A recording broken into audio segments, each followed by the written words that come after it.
L'axe des nœuds lunaires, comme vous le savez, n'est pas du tout mon invention, puisque c'est quelque chose, d'abord, j'allais dire, j'aurais jamais eu cette intelligence-là, c'est véritablement quelque chose qui nous vient de l'Inde ancienne, qui vient de l'astrologie indienne traditionnelle, donc qui a plus que 4000 ans d'âge, et qui signifie à la fois, j'allais dire, la mission de vie, c'est-à-dire que ce qu'on a à accomplir sur Terre, et également, j'allais dire, le potentiel d'évolution, on va appeler ça comme ça, et de réussite et de succès matériel qu'on peut avoir.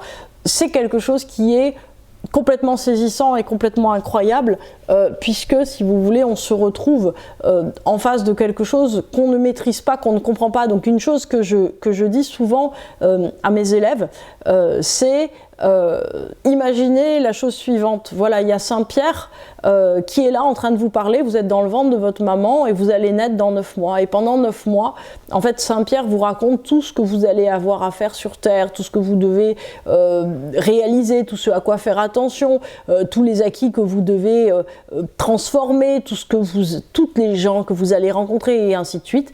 Et à un moment, en fait, la poche des os se fend et vous êtes sur le point de sortir du ventre de votre maman. Et là, vous dites à Saint-Pierre, mon Dieu, mais c'est catastrophique, j'ai tout oublié, je ne sais pas ce que j'ai à faire, je sais plus. Et là, en fait, il vous donne l'axe des nœuds lunaires en vous disant, écoute, ta direction de vie, elle est résumée. Voilà, il y a une seule direction, c'est ça que tu as réalisé. Et il y a un côté absolument sidérant parce que, alors, certains axes peuvent être effectivement plus durs à lire que d'autres, mais il y a une exactitude et une effectivité effectivement sur la réalisation profonde de ce qu'on a à faire qui est, j'allais dire, pour moi, après 50 incarnations passées à faire de l'astrologie, si c'est pas 50 000, que je trouve toujours aussi sidérante. Alors, aujourd'hui, je voulais vous parler en fait de l'incroyable continuité du signe nœud sud vers le signe nœud nord. C'est-à-dire que très souvent, en fait, on fait une différence, c'est-à-dire qu'on se dit, bah, il y a une mauvaise partie de soi, c'est notre signe sud, et il y a une bonne partie de nous-mêmes, c'est aussi une manière que j'ai de vous présenter, qui est ce qu'on a à développer. Alors, c'est évidemment beaucoup plus fin que ça, puisque, si vous voulez, on est dans la science millénaire de l'esprit humain, de la psyché humaine, donc on est dans quelque chose qui est incroyablement riche. Si vous voulez, ce qui se passe, c'est que le signe du nœud sud est un ensemble, on va dire, de dispositions acquises, de qualités de l'être humain, de capacités personnelles qui, d'une certaine façon, sont en train de muter, sont en train de changer. C'est-à-dire que c'est comme un fruit trop mûr qu'il faudrait transformer en confiture, comme, qu'est-ce que je vais vous dire, une fleur qui est en train de devenir un fruit. C'est en tout cas quelque chose qui ne va pas pouvoir continuer sous la forme où c'est. C'est-à-dire que c'est une incroyable qualité dont on est porteur qui va devoir, pour survivre, se transformer, comme on le voit, j'allais dire, pour énormément de choses dans la nature. C'est-à-dire que c'est un petit peu comme si le bébé se jetait dans l'enfant, l'enfant se jette dans l'adolescent, l'adolescent se jette dans le jeune adulte dans l'adulte mûr, et ainsi de suite. C'est-à-dire qu'il y a cette continuité qui est obligée, on va dire, de se faire. Alors, en vérité, si vous voulez, il y a énormément, on va dire, de qualités, de potentiel à tirer du nœud sud et qui vont venir, j'allais dire, se jeter dans le signe nœud nord. Sauf que nous, quand on est à notre niveau psychologique, donc qui est un niveau qui est beaucoup plus superficiel par rapport à ça, en fait, on est obligé de se dire, ok, je laisse tomber mes réflexes nœud sud, j'essaye d'imiter d'abord de l'extérieur, de jouer comme une scène de théâtre, le fait d'être dans mon signe nœud nord. J'essaye en fait je lis un livre sur mon nœud nord, sur mon signe nœud nord, et j'essaye de faire tout comme le nœud nord et de quitter le nœud sud. Alors, c'est très bien, puisque c'est une énergie qui nous paraît toujours absolument hors de portée, parce que pas du tout nous, et en fin de compte, ce qui est très intéressant, si vous voulez, c'est que cette énergie du nœud nord, elle ne va pas être 100% conforme au signe. Vous voyez, si vous avez un nœud nord en Gémeaux, si vous avez un nœud nord en Cancer, ça ne sera pas comme un soleil en Gémeaux, ni comme un soleil en Cancer. Ça sera une énergie, donc, effectivement, qui sera puissamment portée par ce nouveau signe, mais qui aura toutes les qualités du nœud sud, c'est en signe. C'est-à-dire qu'il y a, si vous voulez, une espèce de qu'est-ce que je vais vous dire, de mutation, de croissance, de déploiement extrêmement important du signe nœud sud qui vient se mettre dans le signe nœud nord. C'est-à-dire que, au fond, plus on se positionne dans notre signe nœud nord, plus d'une certaine manière, j'allais dire, toutes les qualités qu'on a pu développer vont avoir la place de se déployer. Sauf que c'est pas nous qui le faisons. C'est-à-dire qu'il n'y a pas de volonté. Alors si vous voulez, quand on parle de lâcher prise, on est mignon parce que lâcher prise, ça suppose qu'on lâche un truc qu'on a à un moment tenu. Or là, on tient rien du tout. En fait, si vous voulez, tout ce qu'on a à faire, c'est essayer de limiter les dégâts en allant vers une énergie, et il y a une croissance naturelle qui se met. C'est-à-dire qu'il y a quelque chose, si vous voulez, qui s'irrigue de l'intérieur et qui va venir nourrir autre chose. Donc en tout cas, c'est très important de voir que tout ce dont vous êtes porteur en nœud sud, vous allez le retrouver, mais vous allez le retrouver mûri, magnifié. Alors ça, c'est une chose aussi qui est très importante parce que souvent on me dit mais pourquoi le nœud nord, en fait, il représente pas un attrait alors que ça devrait être incroyable. Non, parce que vers quoi on est attiré? On est attiré vers ce qu'on a déjà vécu. C'est-à-dire que même si vous ne l'avez pas très bien vécu, en fait, on est attiré vers tout ce qu'on a déjà réalisé, tout ce qu'on a déjà fait. On est une structuration, si vous voulez, qui a beaucoup de mal avec la nouveauté. Pourquoi? Parce que la nouveauté, elle nous déconditionne. Et c'est ça qui est très compliqué. C'est-à-dire que, en fait, le problème du nœud sud, c'est que c'est un maximum de conditionnement. En fait, c'est un peu comme si, quoi qu'il arrive, on sait comment réagir et on sait comment on va réagir. Alors qu'en nœud nord, en fait, il y a trop de vent, il y a trop d'espace. Quelque part, si vous voulez, on n'est pas du tout dans une énergie où on va savoir comment déployer véritablement les choses. On est beaucoup plus, si vous voulez, dans, j'allais dire, l'attente de ce dialogue avec l'univers qui va aussi nous guider sur ce qu'on a réalisé profondément. Et en tout cas, ce qui est certain, c'est que l'énergie du signe sud va venir colorer et donner, on va dire, une saveur très particulière au signe nord. Donc, c'est là où au fond, d'une certaine manière, ça devient difficile à un certain, on va dire, stade de maturité de la personnalité d'arriver à voir les choses. C'est-à-dire que, au fond, c'est comme une couleur qui deviendrait de plus en plus profonde. Mais effectivement, le soleil en signe n'a jamais rien à voir, si vous voulez, par exemple, avec un signe nœud nord,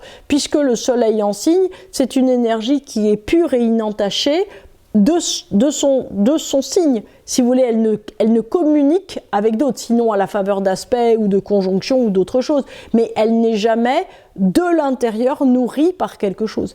Et ça, en fait, c'est vraiment la spécificité qu'il faut avoir, qu'il faut comprendre, sachant qu'on n'est pas dans un lâcher-prise, on n'est pas dans une prise. Tout ce qu'on doit faire, c'est apprendre un nouveau mode d'être. Ce nouveau mode d'être correspond à une maturité de la personnalité, au fait d'être en charge, au fait de comprendre qu'il y a un système d'interdépendance dans le monde, qu'on n'est pas un élément solitaire, qu'on doit avancer, même si on est un nœud nord en bélier, même si on est un nœud nord en lion, même si on est un nœud nord en sagittaire.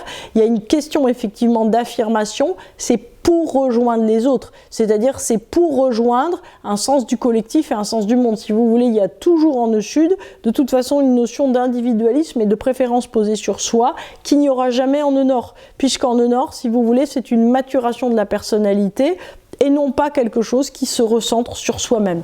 Alors, le deuxième point que je voulais aborder, c'est l'enjeu, on va dire, du passage de la maison nœud sud à la maison nœud nord, qui est aussi très important. C'est-à-dire que le domaine du nœud sud, alors voilà, on va en parler bien davantage pendant les conférences, mais le domaine du nœud sud est quelque chose, effectivement, donc la maison, qui ne doit pas être activée ou actualisée telle qu'elle, et on doit préférer une vie qui soit sur une structuration, j'allais dire, complètement différente. Alors après, on regarde selon la table des maisons ce qu'on a à faire, on comprend à la fois, si vous voulez, un enjeu plus symbolique, c'est-à-dire par exemple maison 1, maison 7, moi les autres, maison 2, maison 8, stabilité, aventure, maison 3, maison 9, débrouillardise, grande carrière ou grande évolution, maison 4, maison 10, sphère personnelle, sphère intérieure, sphère extérieure ou sphère personnelle, sphère professionnelle, maison 5, maison 11, j'allais dire côté un peu immature de la personnalité vers la réalisation sociale, maison 6, maison 12, bien mettre tout en ordre, bien tout ranger vers quelque chose de beaucoup plus fantasque et incroyable et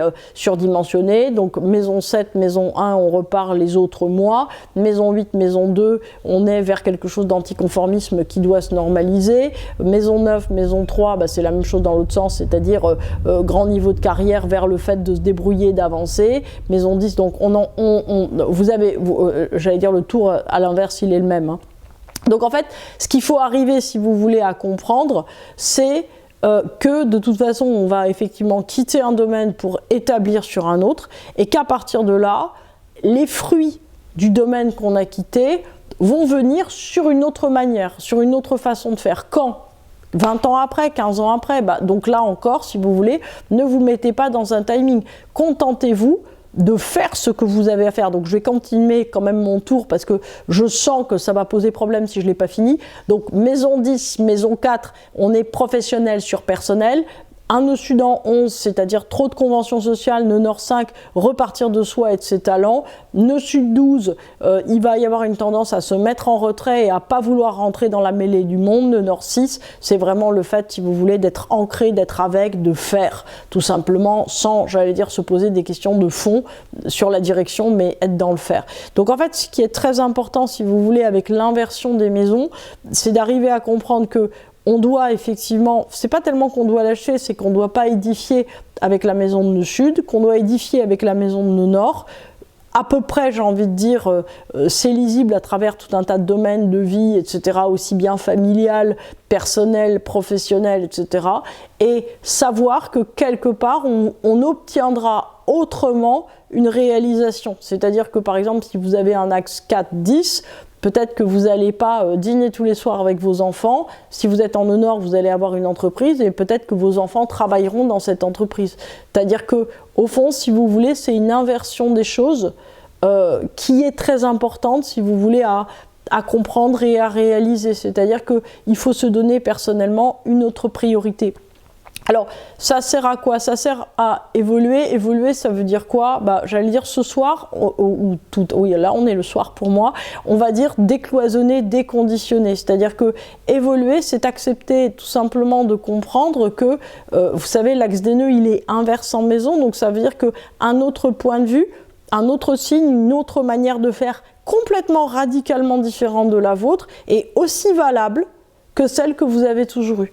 En fait, c'est ça qui est très important, c'est d'arriver à comprendre que aucun choix quand on est devant une alternative n'est le bon, les deux sont le bon, et simplement si on a pris trop longtemps une branche de l'alternative, l'univers va vous rappeler à l'ordre en vous disant il y a un autre choix qui est exactement opposé, qui mène à la même chose, donc vas-y.